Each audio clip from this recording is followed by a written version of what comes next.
What's up, Louisville? Welcome to Louisville's Finest, a talent showcase. And this year, 2016, we've done a very special panel to represent the musicians, rappers, singers, producers, label owners here in Louisville, Kentucky. Please enjoy.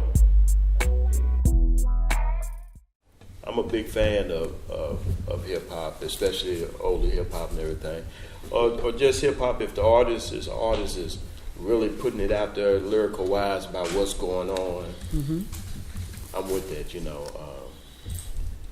I mean, there's a lot of, I hate to say it, a lot of hip hop out there that's garbage right now, but there's a handful of real lyricists that's out there that's really letting you hear what's going on, you know. And yeah, that's. I want to expound on something though. Absolutely. What you said. Like, I'm starting to understand too now. Like, some people are getting so tired of the negativity that they don't even want to. Like back in the day, because like we was talking about it more, and I noticed it like, and people was trying to wake people up on more. But some cats like in our generation now, they just talking about turning up, partying. You feel me? Because it's like they just tired of it. You feel me? And I can understand it. Like, you don't want to keep going over something that seems like it's not getting fixed. You know what I'm saying? So it's like that would be a pathway to escape, to talk about something else, so people's mind won't be on it. But at the downfall to it is it's still happening. You feel me? And it's crazy. Just how I always try whenever I approach music, because I listen to a lot of old school too. Like recently, I've been buying old albums. But I feel like I have an old soul, so I've always been like in the 90s and the 80s, lightweight with the 70s, but I've mostly messed with the 90s. 70s was like funk; it wasn't even hip hop. It was like a lot of funk going on. Or was that 60s? Anyway, KRS-One, you feel me? Dead Prez, a lot of conscious people. Wu-Tang, I listen to them, and the whole point that I get from everything is that, as an MC, not just an artist, but like an MC, when you take on this title of you being a hip hop artist or a lyricist and all that, your job is to, like he said, inform the community and protect the culture itself. You see what I'm saying? Not let it fall into the hands of some weak rappers that's messing it up. You're saying, like, it's got to be substance. That's how every time I write a song, I always try to give it a concept of substance. You see what I'm saying? Because when I listen to even the 2000s, it was dope. You see what I'm saying? Everything changed. I won't say when Sosa got in the game. With Chief keeps bang bang. That's what I'm gonna say. So yeah, man, it's got, not many people do it with like a divine purpose. They just do it because they can do it. And I'm pretty sure if social media wasn't around, it probably wouldn't have been. And it's actually coming back around. Yeah, it actually is. The old school hip hop and R&B is actually. It's like a 360 thing. It's coming back around. Full circle. You listen to it right now. I tell you, an artist right now that has an old school sound, the new Fat Joe song. Yep. It's old school. What you talking it's on the radio? Yeah. I can't think of the name. All the way up. Yeah, all the way up. That's him? Yeah. I thought it was French Montana. That's old school. Yeah, that's French Montana. That's old school hip hop at its best right there. It's coming back around. Yeah. Okay. I know that song. Yeah. All the way up. But the old sound of hip hop and R&B is actually coming back around. Yeah. It's slowly coming back around. You're hearing it in some R&B artists. You start to hear it in hip hop. Like, actually, even to add on to that, when I heard "Say It" by Tory Lanez, I felt like I was in like the late 2000s or something. Like that style of music, 2000s. It was, they actually had like solidified concept. It wasn't just metaphors and bars. It was just like, you taking your chick out to a date and they explaining what's going on, all that stuff. It was more story, and the video would follow with it. Right. You see what I'm saying? So yeah, I think people are getting tired of hearing the cry rap. Right. That's true. You made me want to throw out a couple of questions. You said videos. Do you still do those anymore? Heck yeah. That's got it. That's part of him. Where do they air? Huh? I haven't seen any on TV. When do they air? Oh, you talking about like those? Okay, so She talking about major. See, we ain't at that level yet. That's what we here for. We need some. Hey, come our way. You feel me? Right. Well, we got stuff on YouTube though. Okay. Most definitely. We got. So you use YouTube, Vimeo, those type of. We got video. Okay. I wanted to go back to a question for a manager.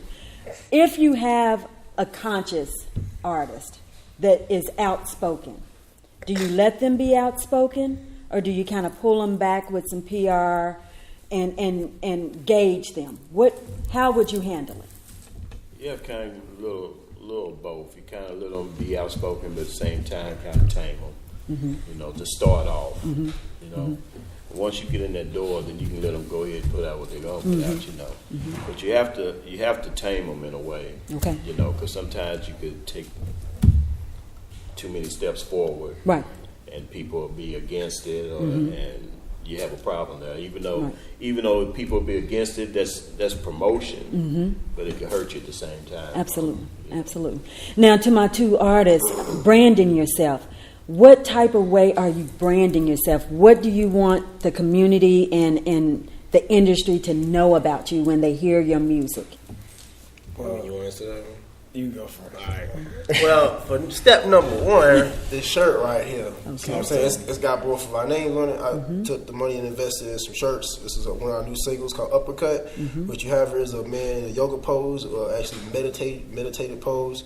It's got our rap names. These are the chakras of the human body. So you got the crown chakra and the root chakra at the bottom. You know, all the nice things that everybody has that nobody knows about. It's also called the Merkaba Kundalini, and basically we want us, when they see us, we go and we actually have to, they tell us we got that old school vibe with like the new school vibe, and at the same time it's like they see us as awakened artists. You see what I'm saying? People who understand what's going on.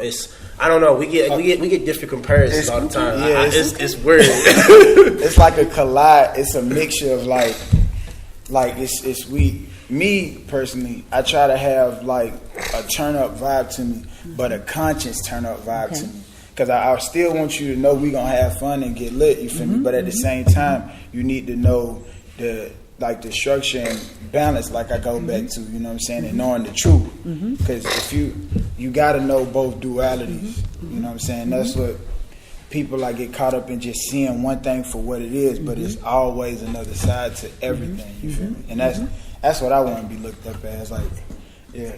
And like when it comes to branding, you know, I'm still trying to. I mean, I understand that, but it's like it sounds like a little stamp, like I'm owned or something. Yeah, but I always try to present myself something different. You see what I'm saying? Like, when you see me on the stage, you be like, he was not wearing that before he got on that stage. You see what I'm saying? So, because people gonna remember, you know, they either gonna remember how you sound or how they seen you. What was you wearing? They might even remember your name, but they'll know you when they see you. That's right. You know, they should remember your name, but still. Now, you talked about research, and you've been looking into other artists. Do you do very much research between the two of you? You know, researching other artists and the history of hip hop and things like that. I've done some research. When it came to like 2 years ago, because I started really dabbing into it, like where hip hop came from. The most I could tell you, I do know that it would be no rap if it wasn't for DJs. It's like DJs was the thing. I want to say the 70s, right? Was it 70s? 80s. It was 80s. Okay, yeah, it was. Okay, so Kool Herc.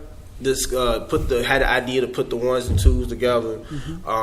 He started doing some James Brown's mixes, and then next thing I know that the DJ would always be like, you know how DJs do 1, 2, you know, everybody buckle your shoe, and then next thing you know they was like, oh, that's rap, you feel me? That's rap, and then it just took off from there. You feel me? Like That's how I know the core of that. You feel me?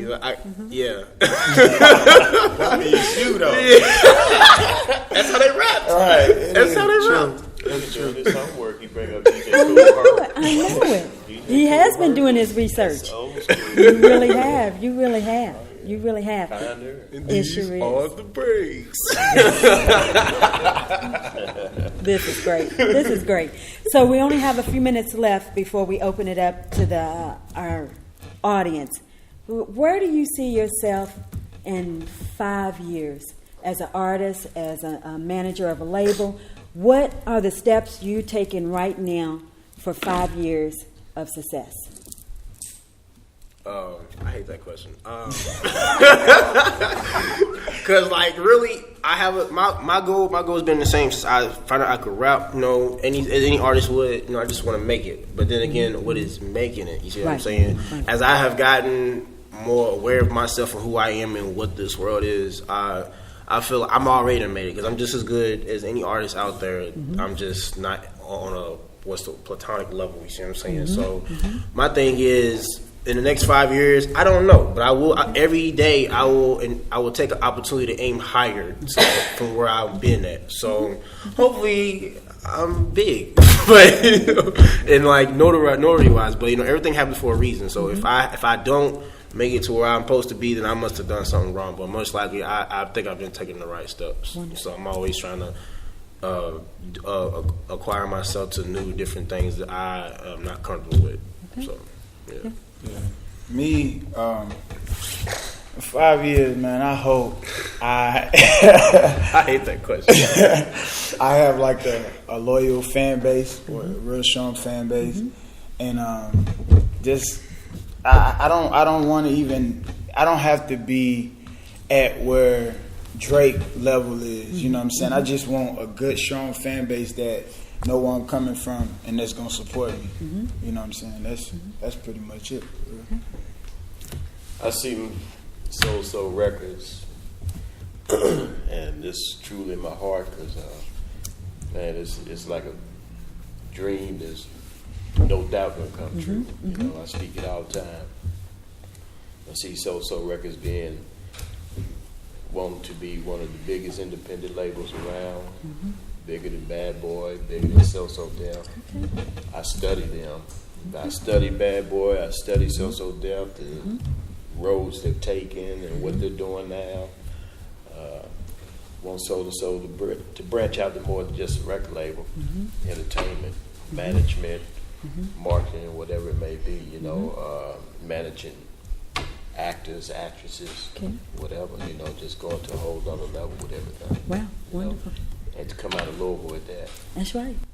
We've got a great product in Louisville, and we've always had it. Nobody's just noticed it. We've had Nappy Roots, we've had Playa, Bryson Tiller now. So we've got a lot of people, and there's how you say that young lady's name, Tanash. Tanash, she's from Lexington. Who? And a lot of people, have you heard of her? No. She's fantastic, and she actually was a host of BET when they had the BET Awards, and that young lady, everybody kept saying, "Who is that?" She's from Lexington. Taken off. She's from Lexington. Then we got the girl from Hunger Games too. Yeah. She's not an artist, but yeah, you got the girl from Hunger Games. You got Tom Cruise. You've got George Clooney. I mean, we've got them all. We've got NFL players, NBA players. I mean, we've got it. We've always had it. Right. But nobody's noticed us. Right. Or paid attention. Right. But sometimes people always say you've got to leave home. Is that something? That's another question. Do you really need to leave home to make it? I don't know. Because it's like, to me, people want to go to Atlanta and California and New York and all that. And I've been keeping it in my mind to go to these places. I've been to Atlanta like 3 times, but, it could be just where I went, that it wasn't a really good experience to me, how I was thinking it. But either way, it don't matter where you go, because if your music is not popping here, why would it be popping there? People's people. You see what I'm saying? So, if you ain't utilizing what's around you, how you going to utilize when you get over there? You see what I'm saying? Like, I don't, to me, it goes both ways. You see what I'm saying? Because think of it this way. He's from Atlanta, I'm from Louisville. He's thinking Atlanta's crap, so he's going to come to Louisville eventually out. But I'm thinking Louisville's crap, and I'm going to Atlanta. You see the... So what's up with that? Yeah, I don't think you need to leave home. I think you need to venture out. Venture out and bring it back in. Okay. I mean, I mean, like you said, there are so many people that came up out of Louisville and that never left. They just ventured out. Right. Look at Static Major. Right. Static, a lot of people don't know, he didn't leave Louisville. He Right. just ventured out. That is correct. Brought it back in, and he lived here. And he was one of a lot of people don't know. I mean, they've only heard a few songs, like the song by Genuine, you know, My Promise. Static Majors wrote a lot of songs. He sure has. And Lollipop for Lil Wayne. He wrote stuff for Mary J. He wrote stuff for Dre. He wrote Aaliyah. he wrote a lot of stuff. But he ventured out. He didn't leave. And I, you know, as far as myself with Soul to Soul, I'm not going to leave Louisville. I'll venture out and go outside of the bounds and meet who I need to meet, and get with who I need to get with, and bring it back. Come on home. Louisville is in the center. Is really the middle, in the center of everything. I mean, you got Atlanta on one side of it, you got New York, Tennessee on one side of it, Indianapolis. Midwest. We're in the center of everything. You're right. You're right. And you know, and all the world has been watching us too over, you know, since June 3rd with the loss of Muhammad Ali. You know, the greatest. I'd be remiss not to say that. But, you know, he was one of the original rappers in the game. I'm the greatest. I'm so pretty. You know, he was the man. And still to this day, movies, rappers, athletes, actors, all respect that man. I was watching something at 2 o'clock this morning, prepping for this, and turned around, and Brett Musburger was on a talk show and said, the greatest moment in my life was meeting Louisville's own Muhammad Ali. Yeah. So he's been out on the platform for us for many years and has been opening doors that we didn't know anything about. Right. But it's just funny how things are. Yeah. You know, right now the hot thing is Bryson Tiller. You know, next week it'll be someone else. Right. You know, but it's about staying true to yourself. Exactly. And that's one thing that I probably Nappy Roots and Player and everybody else will tell you is to stay true to yourself. Right. Be original. And you be original. And always be hometown. It's okay to be hometown. Yeah. You know, you get to Hollywood, then, you know, when you come home, everybody's like, to Hollywood to go. You need to go back to Hollywood. You know, we're the Midwest. We're doing the things that we're supposed to do to make it. Yeah. And I just want to wish you all luck. But at this time, we want to open it up to our audience if anybody has any questions. And we thank you for your patience, and we thank you for sitting here and listening to us. But does anybody have any questions in regards to the music industry that you want to ask? I think I have one. Probably the management side of it. Do you think it's advantageous, probably, when these new artists come into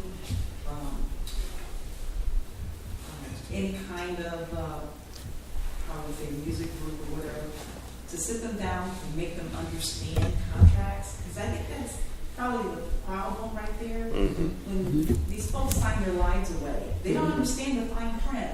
You know, you hear about the TLCs of the world who cost millions because they didn't understand the fine print. Tony Braxton, you're right. I think that maybe that would be a course of action that probably could correct that. Once you come here, we're going to have a course.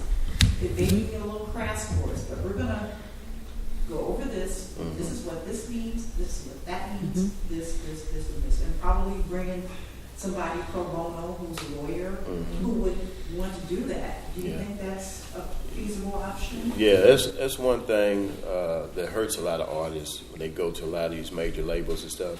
Yes. See, they want to be stars so bad, and them labels see that.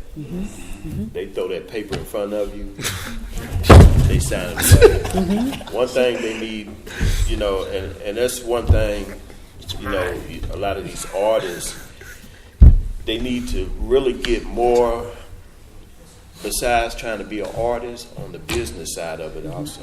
Because if you don't get on the business side of it in this industry, you will be taken so advantage of and be dead broke by the end of the day. You know, so, and a lot of times, you know, like with my artists that, you know, I have, you know, signed to the label, I'll tell them straight out, look, take this contract, read it over for a while, take it to an attorney, let them read it over. If there's anything in there that, you know, that y'all see that's questionable, then we'll meet with your attorney and sit down, discuss it, work it out. You know, because, you know, in no way, because that's what I said earlier, a lot of artists sign with these labels and stuff, and they get set on the shelf. They're tax write-offs. That's all they are. You never hear of them anymore. They owe all kinds of money out. But the artists need to start getting on the business side of the industry also, because the entertainment industry is full of snakes. It is. Mm-hmm. It's not. Me and Ms. Shank was discussing earlier. Mm-hmm. You only see the glamorous part on TV, but it's really not. Mm-hmm.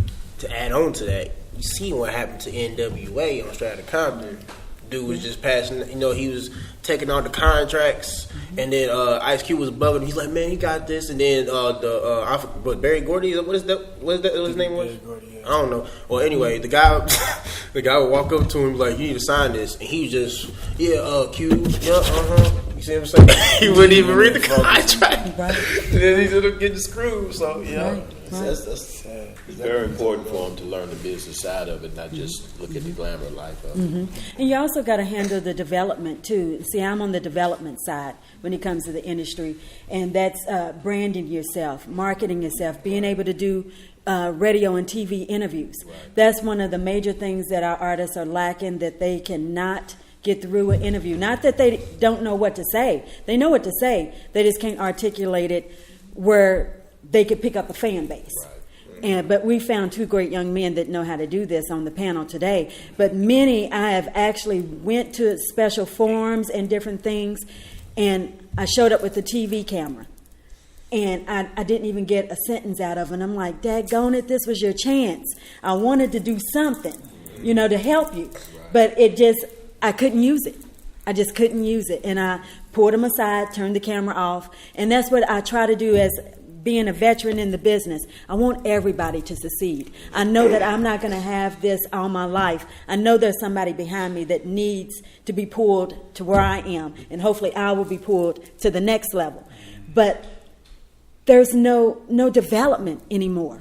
And it doesn't take very much to go through something with somebody and drill them. There are certain things that you've got to be able to say and not say. And that's the reason why you see some publicists doing this behind artists, because they're like, don't tell them. Right. It's not time. Yeah. So I think development is one of the major things they need to do, and they need to follow it. You need to have staff meetings. You need to have private meetings one-on-one. Right. Here's some of the things that, yes, I understand that a brother or sister just got in trouble. The media's got it. Instead of you addressing it, let a manager or somebody else address it. But because we're so quick to social media, minutes within something, it's out there. And once you put it out there, you can't pull it back. So that's just some of the things. You have a question? How did you get into rap? How did you get into rap? Well, the first time, the beginning is I was doing it to help my family.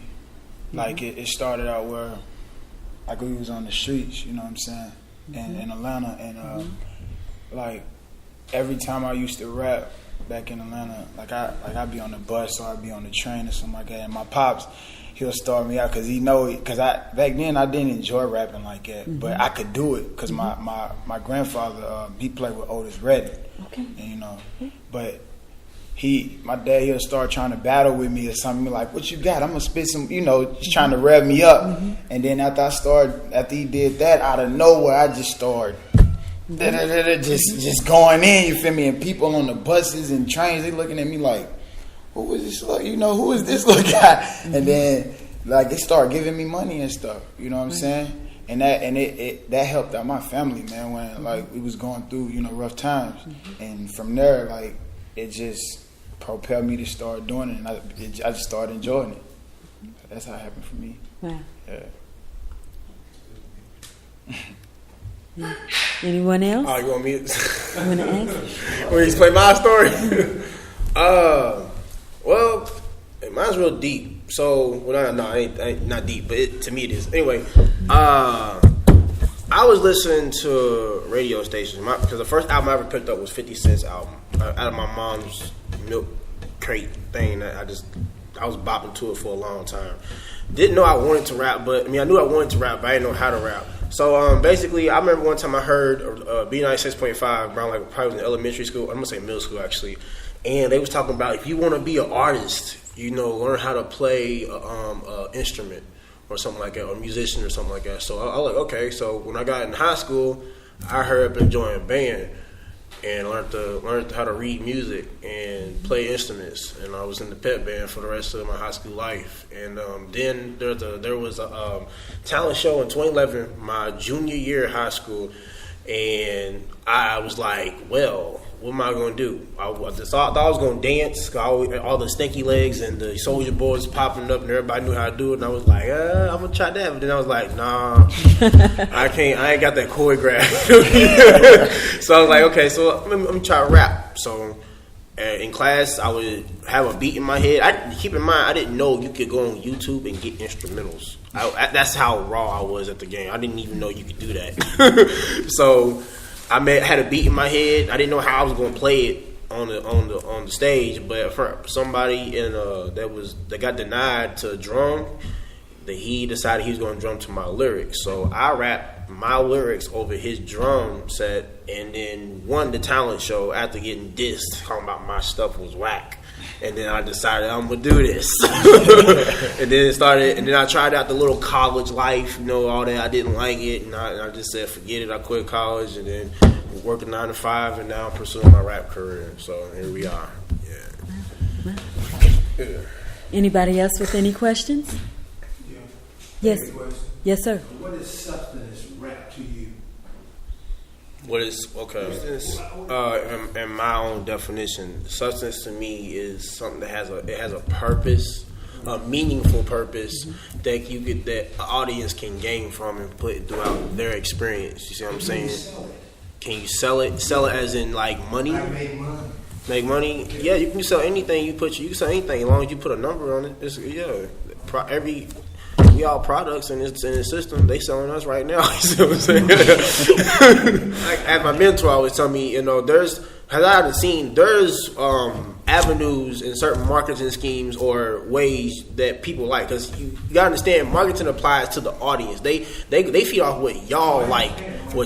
Now the kids, because if they're not raised on what music really is and all that, they gonna love that high gyrating music and all that stuff. Who doesn't? It turns up that loud bass, but at the same time, the kids don't know what substance is and what real music is unless you raised on it like me with the R&B and classic soul, with knowing what who Teddy Pendergrass is and Luther Vandross and all that. You feel what I'm saying? So it depends on the mindset.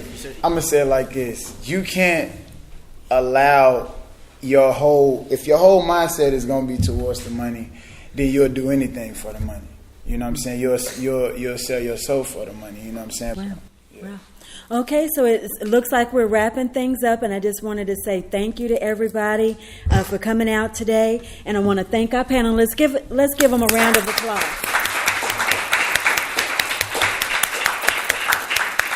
And thank you again for being a part of Louisville's Finest, a talent showcase presenting Black Music Panel. My name is Charlene Shanklin, and thank you so much for watching. I'm gonna spit that new "What Is That" for y'all though. You gonna do that one? Yeah, I'm doing another one. Turn it back up, turn it back up. I don't care if the 808 shatter the glass, bruh. I got y'all jumping like y'all seen God and y'all trying to get into the route. Wait a minute, did he go that far just to make a point? Yeah, sir. I'm flipping flows just to make the picture better for all y'all to capture. They looking at me like, dog, these nation, dog, what are you after? Yeah. Tell me, what are you after? Yeah, what are you after? Whoa. The question is, what was that? Question is, who is that? They ain't never seen a young dude like me come and do it like it. Yeah. Question is, what was that? Question is, who is that? They ain't never seen a young dude like me come and do it like it. My 808 got everybody bopping. They can tell I'm different from the way that I be talking. When it come to this, I'm prestige like I'm playing COD. Black Op, my flow is non-automatic and you know I'm the realist. DZ get on the track and I give you that feeling, yeah. DZ Nation, bro. No more. Too much. Thank you for tuning in to Black Music Panel 2016. I'm Troy Johnson, producer and co-host of Louisville's Finest, a talent showcase.